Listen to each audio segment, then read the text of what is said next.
After failing to win our last 2 matches, drawing against Everton and losing to Fulham, Chelsea will be taking on 19th place Ipswich Town at the Portman Road Stadium on 30th December. I'll nearly say January. 30th December, the last match for the 2024.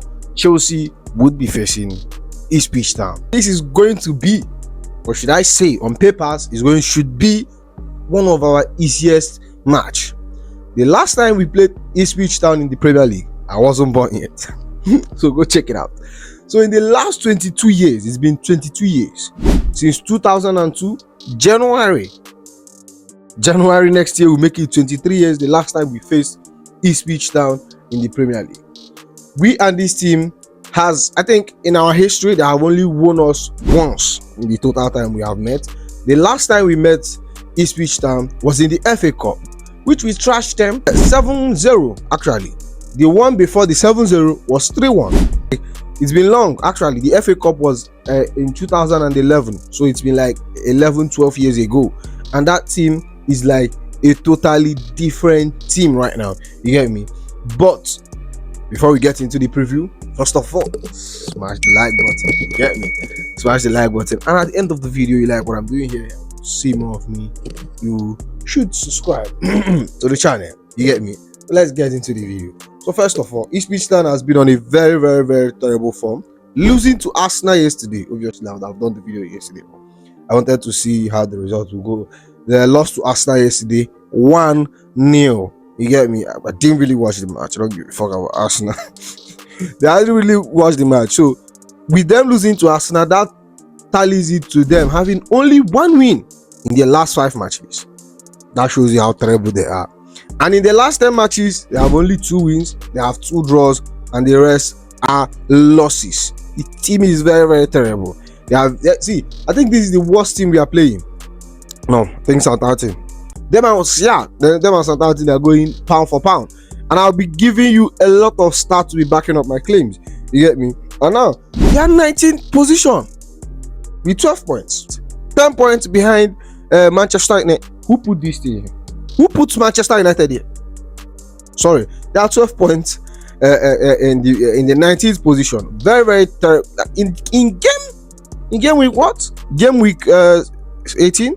Yeah, game week 18. We will be traveling to Ipswich Town home. But yeah, Ipswich, that's pretty much their away ground because they have picked up just 4 points in 9 matches at the Portsman Road Stadium. That's not their home. That is the home of every Premier League team. Everyone gets there and gets a point. They are very, very horrible at their home. 9 points 4 points in 9 games at home. That's like more games played than points picked up at home. That shows you how shite, how rubbish they are. On paper, yes, on paper they are horrible. They are horrible, but I've seen them take on teams. They are very, very good. In the earlier stage of the season when they took Man City, they actually gave Man City a run for their money because immediately game start, Ipswich Town immediately scored Man City, but Manchester City came back and won the match. Definitely, this team actually played Liverpool. Actually, they are giving team runs. They are not sitting back. They're a very, very good attacking team. You get me? They're very, very, very good attacking team. On eye test, they are good. Against Manchester United, but you know that club is not a team that you should use, and they are not the yardstick for anything. They are probably rubbish at the moment. Get me? But Ipswich Town has been very, very, very good. This is a statement match. This should be proper bouncing back after the banana peel against Everton and Fulham.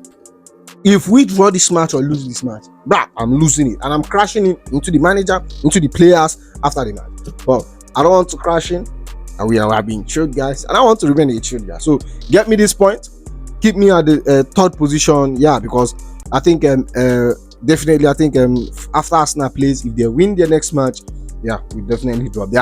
Arsenal are currently 1 point above us. We are just 1 point behind Arsenal, which is very, very good. They have the worst defense in the league. Actually, they have the worst. They are joint Southampton. Yeah, they have conceded 33 goals and they have managed to score 16. You get me? And in that 16 goals they have scored, Liam Delap has scored 6. So speaking of Liam Delap, obviously this is actually a Liam Delap audition, because there are links of Chelsea. He has emerged as the striker that Chelsea wants to sign. So it's a kind of Liam Delap audition.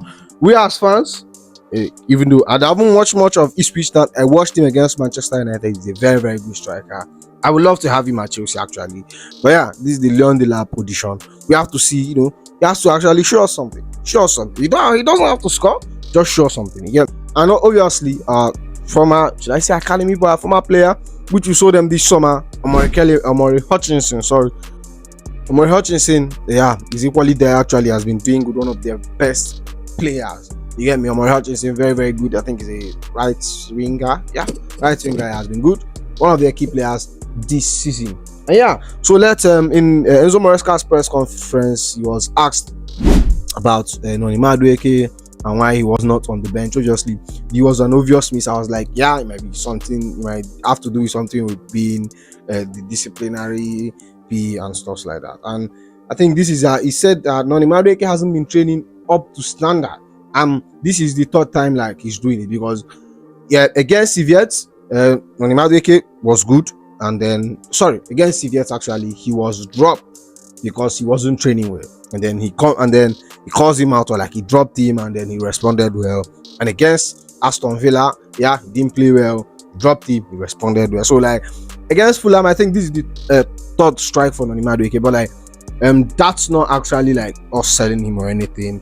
The coach has said that it's tough love, him of toughening the player up. And actually Noni Madueke, I think he has this attitude of like, when he gets a goal, when everything is going well, just kind of relax and just get too comfortable. But when he has a chip on his shoulder, man, he's performing, because since he was dropped and Pedro Neto has been starting, and him and Pedro Neto has been switching, has been in and off the squad, he has been either scoring or assisting anytime he came in.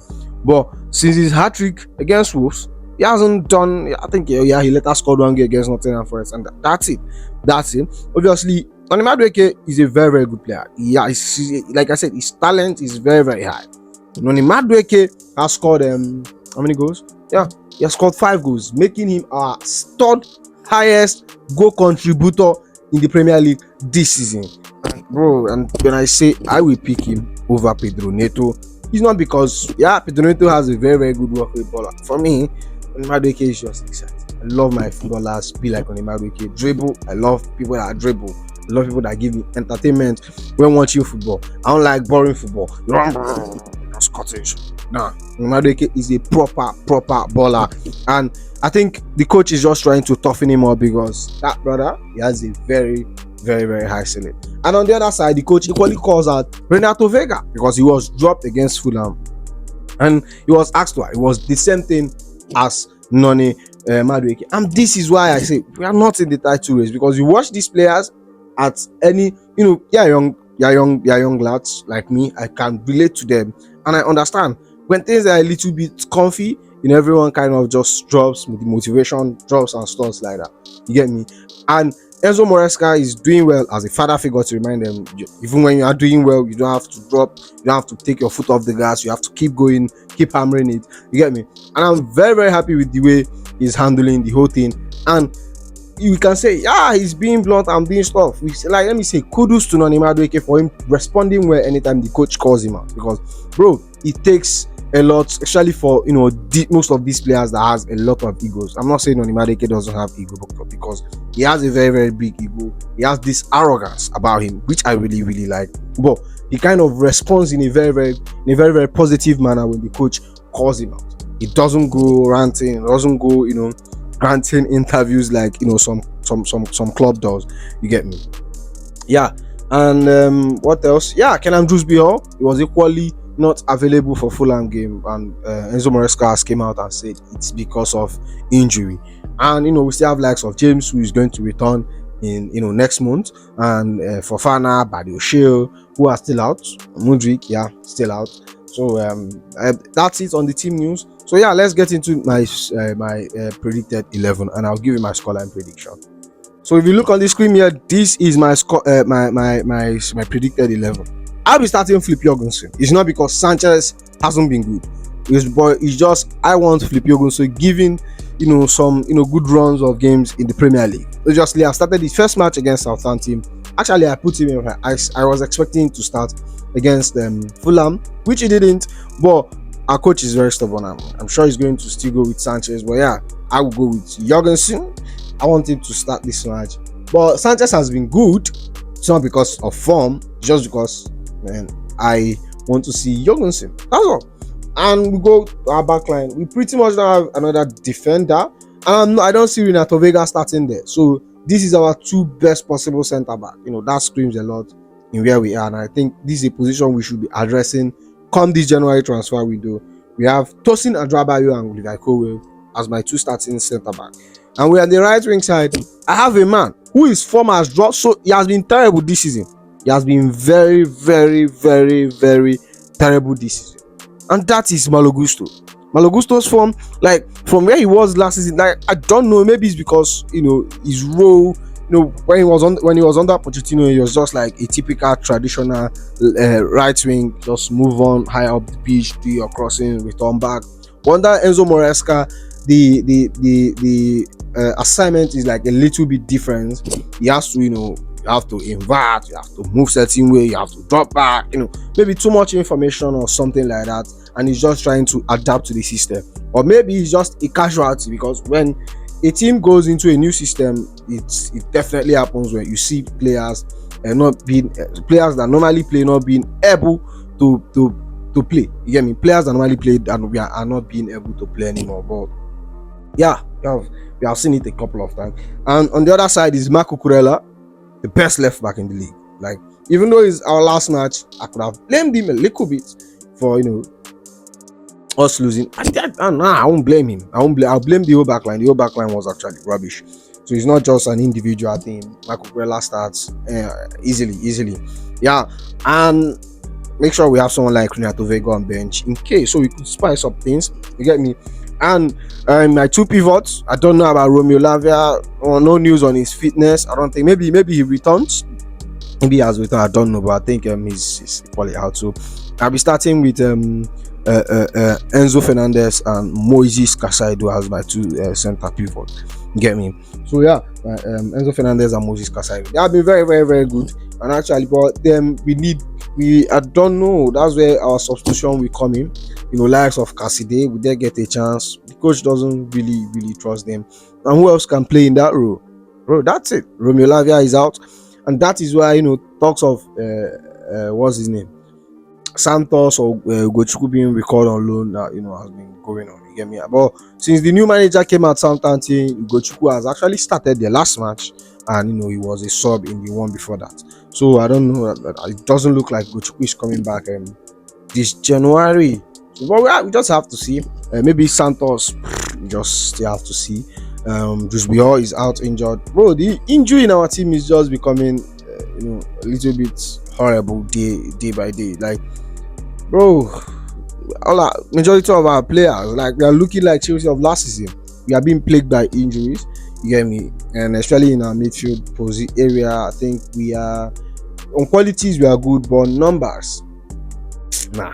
Sadly, that those two pivots roles, those less that can replace Moises Caicedo and Enzo Fernandez, we don't really have them in that squad. And then I'll move on to the right hand side and I'll start in the man. Noni Madueke. Yeah, Noni Madueke starts for me.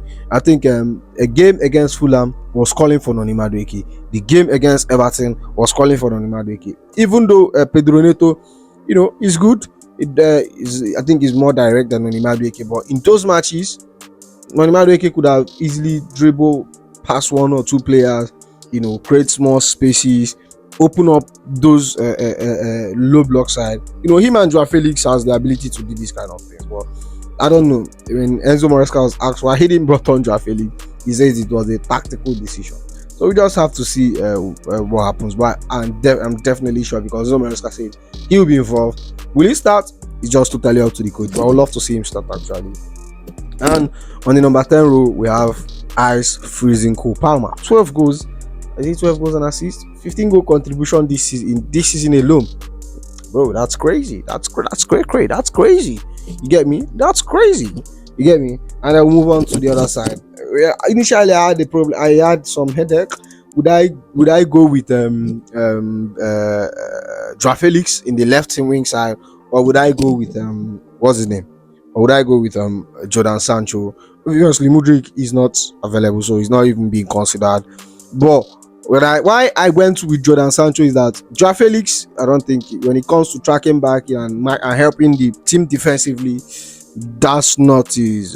That's not his. It's not good. Doesn't really.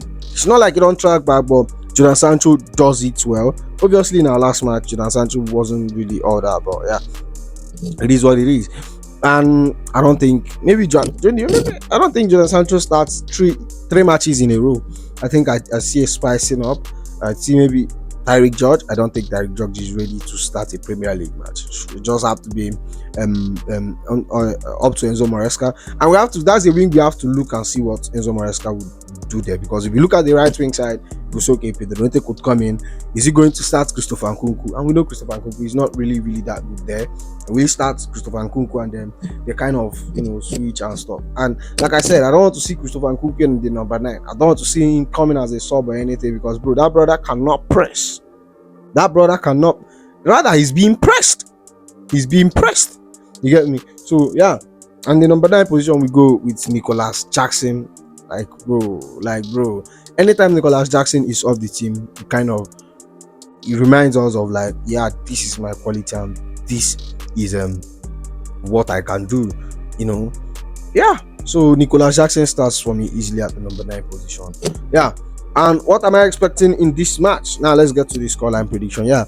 What am I expecting? I'm expecting goals galore, bro. I'm expecting loads of goals, lots of it. You get me? Ipswich Town, they'll pass from the back and they will pretty much come out. And now, when we get those teams, that's like Briani and Saeed on this channel. Does that even make sense? Nah, I don't know, man. But yeah, you understand what I mean. When we get teams that actually wants to come out and play us, it's like Christmas Day. It's like this. That's a New Year gift come early, because if Ipswich Town doesn't play a little bit pragmatic, bro, we are tearing them up. So I'm predicting we are going to concede. Our backline there's nothing to write home about our backline. So we are definitely going to concede. 4-1. Yeah? 4-1. I just hope we win. You get me? I just hope we win. Because if we lose this match, it's going to be it's not gonna be looking good. And thank God we never said we are a title race. You hear me? And this team proves it again and again. You get? So yeah, that's the video there. You like it? So make sure you like, comment, and subscribe. And I'll see you in the next one. You go be.